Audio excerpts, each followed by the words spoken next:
மாற்றம் வேணும்னா ஃபர்ஸ்ட் நம்மளை நம்ம மாத்திக்கணும், அமைச்சுக்கணும். அப்போ நம்ம ஹாப்பியா லைஃப்பை ரன் பண்ணிட்டு போக முடியும். அப்போ இந்த ரிட்டையர்மெண்ட்டுக்கு அப்புறம் எப்படியெல்லாம் இருந்தா நல்லா இருக்கும்? ஒண்ணுமே பேசாம இருந்தா நல்லா இருக்குமா? எல்லாம் வந்த பணத்தை கொடுத்துட்டு இருந்தா நல்லா இருக்குமா?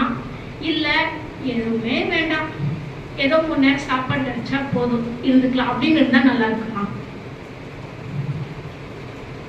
அப்போ நம்ம நம்மளே எப்பவுமே யூத்தா வச்சுக்கணும்.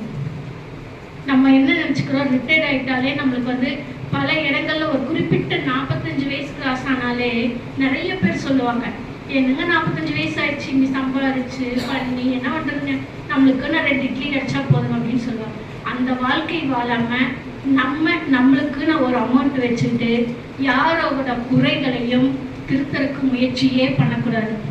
ஏன்னா அவங்களோட எண்ணத்துல தான் கரெக்ட், தனக்கு ஆப்போசிட்ல இருக்கிறவங்க தப்புன்னு தான் விதண்டாவாதம் செய்வாங்க. அவர்களை மாற்றுவது நம் நோக்கம் அல்ல. நம்மளை நம்ம ஹெல்த் அண்ட் வெல்த்தா வச்சுட்டு ஹாப்பியா வச்சுக்கிட்டு நம்ம லைஃப்பை நம்ம என்ஜாய் பண்ண கத்துக்கணும்.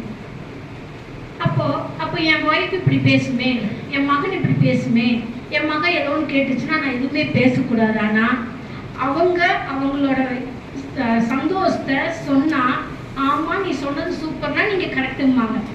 இல்லைன்னா அது எப்படி எனக்கு ஆப்போசிட் சொல்லலாம், நீங்க மோசம், எப்பவுமே தடைகள் தான் சொல்லுவீங்கன்னு சொல்லி ஆர்கியூமெண்ட் பண்ணுவாங்க. அப்போ அது நாசுக்கா நம்ம ஸ்டெப் பை ஸ்டெப்பாக வர்றப்ப நம்ம ஹெல்த்தை நம்ம பார்த்துக்க முடியும், நோய் இல்லாமல் இருக்க முடியும்.